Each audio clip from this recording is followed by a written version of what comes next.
Channel के साथ जो जुड़े हैं वो भी जानना चाहेंगे कि नौ मुखी रुद्राक्ष को पहचानते कैसे हैं, कि हमें कैसे पता लगेगा कि ये रुद्राक्ष असली है, फेक है।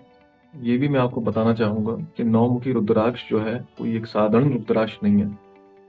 ये अपने आप में बहुत पावरफुल रुद्राक्ष है, क्योंकि 9 ग्रहों की ताकत इसमें समाई है। 9 ग्रहों की। प्यारे दोस्तों नमस्कार। आज का हमारा जो विषय है वो है नौ मुखी रुद्राक्ष। हम जानने की कोशिश करेंगे कि ये नौ मुखी रुद्राक्ष का अर्थ क्या है। उसके बाद हम जानने की कोशिश करेंगे कि जब भी विपरीत परिस्थितियां आती हैं तो ये नौ मुखी रुद्राक्ष किस तरह से काम करता है। हम ये भी जानने की कोशिश करेंगे कि नौ मुखी रुद्राक्ष को कैसे पहचानना है, और आखिर में हम ये समझने की कोशिश करेंगे कि अगर आपने रुद्राक्ष धारण करना है तो उसकी क्या विधि होती है, कहां पे आपको अच्छा रुद्राक्ष मिल सकता है। ये सारी जानकारी को लेके हमारे साथ जुड़ रहे हैं हमारे विशेषज्ञ Shri Karan Roy ji. Karan, welcome to civil astrology and horoscope channel. तो पहले तो करण हमें यह समझाओ कि ये नौ मुखी रुद्राक्ष का अर्थ क्या है।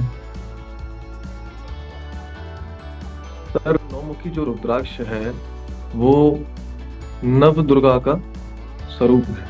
9 मुखी जो रुद्राक्ष है वो नवग्रहों का स्वरूप है, 9 दुर्गा का स्वरूप है। 9 मुखी जो रुद्राक्ष है वो नवारण मंत्र जो होता है उसका स्वरूप है।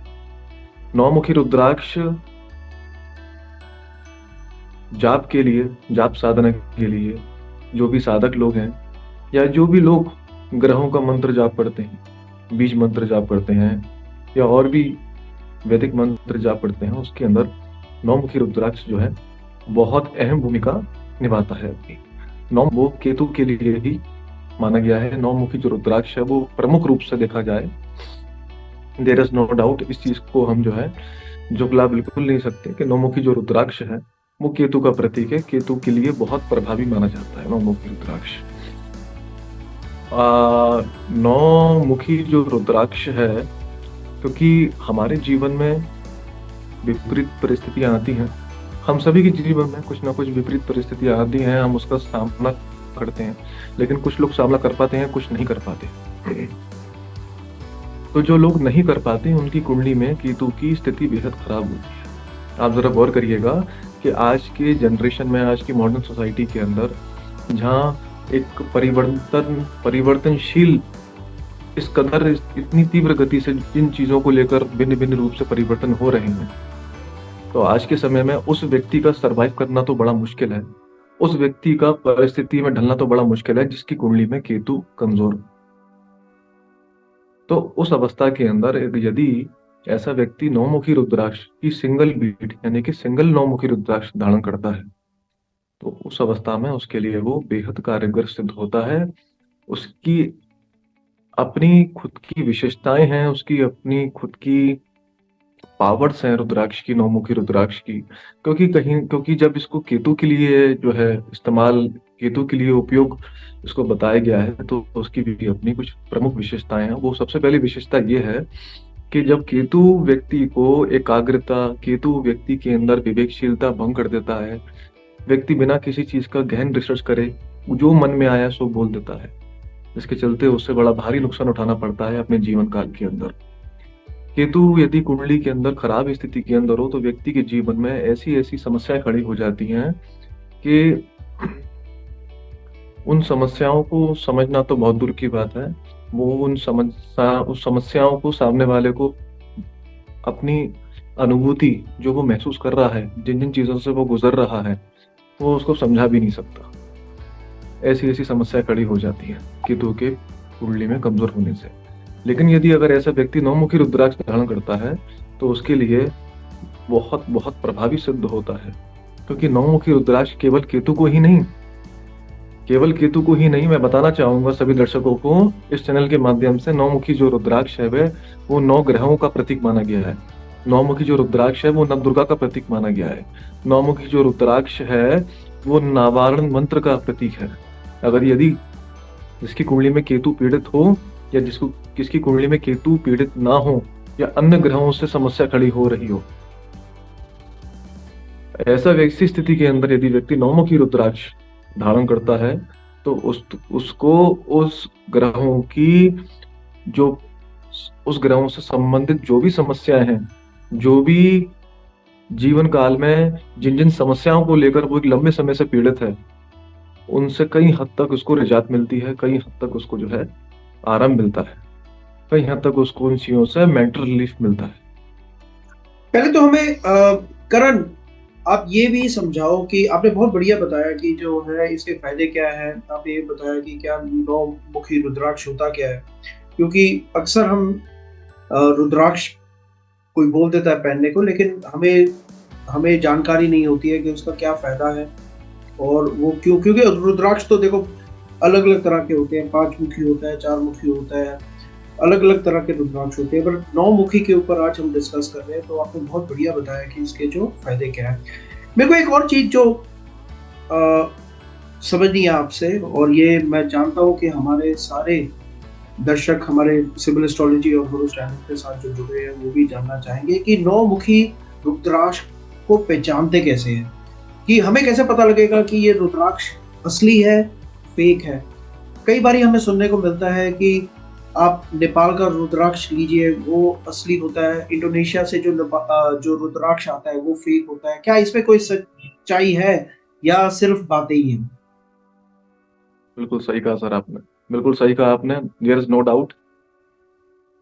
मैं आज नौमुखी रुद्राक्ष के ऊपर ही चर्चा करना चाहूंगा प्रमुख रूप से, क्योंकि हमारे पास अभी इतना समय नहीं है कि हम विस्तार रूप से इसकी चर्चा कर सके। तो यहाँ पर मैं 2 ही चीजों को लेना चाहूंगा, एक आपकी इंडोनेशिया हाइब्रिड और दूसरा आपका नेपाल प्रीमियम। तो इंडोनेशिया का जो हाइब्रिड रुद्राक्ष है वो नेपाल के रुद्राक्ष से करीब 2 गुना बड़ा होता है साइज में, और उसके अंदर जो लेयर्स होती हैं, जो लाइनिंग होती हैं, वो भी आपके नेपाल के प्रीमियम रुद्राक्ष की तुलना में बड़ी क्लियर होती हैं। आपको 9 मुखी रुद्राक्ष इंडोनेशिया हाइब्रिड का 400 रुपए में अवेलेबल हो जाएगा मार्केट में हर स्थिति के अंदर। और वहीं आपको यदि आप अगर नेपाल की ओर देखो, नेपाल प्रीमियम की ओर देखो, तो वहाँ का जो 9 मुखी जो रुद्राक्ष है उसकी स्टार्टिंग जो है वो 6000 से आपकी 50,000 तक पहुंच जाती है। अब आप इतना डिफरेंस देख रहे हो रेट्स के अंदर कि वो 400 रुपए में और वो 6000 रुपए में, ऐसा क्यों? वो इसलिए कि सर इंडोनेशिया का जो आपका जो रुद्राक्ष है उसके अंदर सर वो सीधी सीधी बात है सर, वो लेबर्स जो कारीगर होते हैं, वो कारीगरों के द्वारा उस पे जो लेयर्स होती है, उस पे जो लाइनिंग्स होती है, जैसे फर्स्ट ऑफ ऑल 5 मुखी रुद्राक्ष को उनको 9 मुखी रुद्राक्ष करना है, तो वो कैसे करें? तो वो उस अवस्था में उन जो कारीगर्स होते हैं उनके द्वारा, क्योंकि आउटर पे पूरी पूरी छेड़छाड़ कर देते हैं और बड़ी फिनिशिंग से छेड़छाड़ कर देते हैं, वो पकड़ में नहीं आ सकती किसी की। तो वो छेड़छाड़ ये करते हैं, वो लेयर और लाइनिंग को बिल्कुल जहाँ नहीं होगी प्राकृतिक, तो वहां भी वो 9 मुखी, 5 मुखी से 9 मुखी या 3 मुखी से या 4 मुखी से 9 मुखी वो है वो उसको खड़ा कर देंगे। लेकिन जब आप नेपाल के रुद्राक्ष की अगर बात करो मुझसे, तो मेरा जो पर्सनल एक्सपीरियंस रहा 8 साल का, नेपाल का रुद्राक्ष जो है प्राकृतिक होता है, नेपाल का रुद्राक्ष बहुत प्रभावी होता है। नेपाल का जो रुद्राक्ष है प्रीमियम, वो सर वास्तव में उसके अंदर एनर्जी होती है, देयर इज नो डाउट। और यदि बात आती है इनको ट्रेस करने की कि किस तरह से करें, तो बहुत आज की डेट में हमारे जो साइंस ने जो अचीवमेंट करी है डिजिटल एक्सरे के थ्रू, तो बहुत सी ऐसी लेबोरेटरी हैं जो, जैसे दिल्ली की एक लेबोरेटरी है, तो रिसेंटली यदि आप इंडोनेशिया या हरिद्वार, क्या कहते हैं, हरिद्वार की मार्केट से या देहरादून की मार्केट से यदि आप रुद्राक्ष उठाते हैं, कोई सा भी रुद्राक्ष उठा लीजिए आप, 9 मुखी नहीं, कोई सा भी उठा लीजिए, तो आप ये देखेंगे कि इसके अंदर जो लेयर्स और लाइनिंग है वो बहुत क्लियर है, और इसकी रेट्स भी नामात्र है, ज़्यादा से ज़्यादा 400, 600, 800 रुपये। लेकिन मैं एक अपील करना चाहूँगा उन लोगों से जो इस चैनल को देख रहे हैं कि एक बार यदि आप लेबोरेटरी के अंदर अगर आप इसकी जो इंटरनल जो उसके अंदर बीज होते हैं, क्योंकि वो बाहर तो छेड़छाड़ कर सकते हैं, अंदर छेड़छाड़ नहीं कर सकते इसके। और लेबोरेटरी जो होती है वो इसकी इंटरनल रिपोर्ट आपको शो कर देगी। लेबोरेटरी जो है, यदि आपके पास, अगर आपने इंडोनेशिया या और भी किसी मार्केट्स है, जैसे मैंने बोला हरिद्वार और देहरादून, ऋषिकेश के मार्केट्स है, बड़े बड़े शोरूम्स है, जो लोग क्लेम करते हैं कि 1100 रुपए में वो आपको 9-मुखी रुद्राक्ष दे देंगे लेबोरेटरी की रिपोर्ट के साथ, सब कुछ। आप वहां पे उसको परचेज करिए और उसको लैब में ले जाइए। डेफिनेटली वहां जब उसकी रिपोर्ट निकल कर आएगी, आपको उसका डिजिटल एक्सरे जब वो शो करेगा पूरा, तो उसके अंदर आप कंपार्टमेंट यानी कि उसके जो बीज हैं वो ये देखेंगे कि इसके अंदर बीज तो अंदर पूरे 4 ही हैं, लेकिन बाहर जो लेयर और लाइन है वो 9 है। तो इस तरह की छेड़छाड़ें मार्केट के अंदर हो रही हैं और ये धड़ल्ले से हो रही हैं। जिस तरह से रुद्राक्ष की जो है जरूरतें बढ़ती जा रही हैं, इसकी डिमांड बढ़ती जा रही है, तो उसको लेकर इसकी जो है डुप्लीकेसी भी बढ़ती जा रही है। आपने बहुत बढ़िया बताया कि अगर हम डिजिटल एक्सरे के थ्रू अगर हम इसकी रिपोर्ट लेते हैं तो उसमें हमें पूरे अंदर के उसके डिपार्टमेंट पता लग जाते हैं, और वही जो है एक मात्र जेन्युइन रिपोर्ट है जिससे हमें पता लग जाता है कि ये 9-मुखी रुद्राक्ष है कि ये 5-मुखी रुद्राक्ष है। नहीं तो वो बाहर का जो स्पेयर उसको उसके साथ जो है अपना वहां पे लाइंस बना के वो बोलते हैं कि 5-मुखी को भी वो 9-मुखी रुद्राक्ष है। आखिर में मुझे आपसे करण ये समझना है कि ये 9-मुखी रुद्राक्ष पहनने की कोई विधि या कोई मंत्र या कैसे होता है, अगर आप कुछ इसके ऊपर भी जानकारी देना चाहें हमारे सिंपल एस्ट्रोलॉजी और हॉरोस्कोप चैनल के जो हमारे श्रोता हैं उनको। बिल्कुल, अपना मूल उद्देश्य यही है, अपना जो मेन मोटिव है वो अवेयरनेस ही है। जो स्पिरिचुअलिटी के अंदर बदलते समय के अंदर जो छेड़छाड़ करी जा रही है उस चीज को दूर करना और अवेयरनेस जितना हो सके उस अवेयरनेस का मैसेज देना। तो मैं आपको बताना चाहूँगा 9-मुखी रुद्राक्ष अपने आप में बहुत प्रभावी रुद्राक्ष है। वो क्यों है वो मैंने स्टार्टिंग में ही बता दिया। और ये भी मैं आपको बताना चाहूँगा कि 9-मुखी रुद्राक्ष जो है वो एक साधारण रुद्राक्ष नहीं है। ये अपने आप में बहुत पावरफुल रुद्राक्ष है, क्योंकि 9 ग्रहों की ताकत इसमें समाई है, 9 ग्रहों की। और केतु के लिए ये विशेष क्यों है, क्योंकि अगर आप गौर करें, सूर्य से लेकर काउंटिंग करें सीक्वेंस वाइज, तो एंड में जो 9 ग्रह, नवग्रह जो है, 9th वाला जो ग्रह है वो केतु एंड में आता है। तो विशेष रूप से 9 ग्रहों की ताकत इसमें समाई है। अब इसको पहनने की विधि पर आते हैं, जो हमारा मेन मोटिव है, तो जैसे कि सर ने हमसे पूछा। तो ये कोई भी पहन सकता है, विशेष रूप से बहुत प्रभावी चीज है, ये कोई भी पहन सकता है। तो इसको पहनने की सबसे सरल विधि ये है कि ये शिव जी का फलस्वरूप है, वरदान है।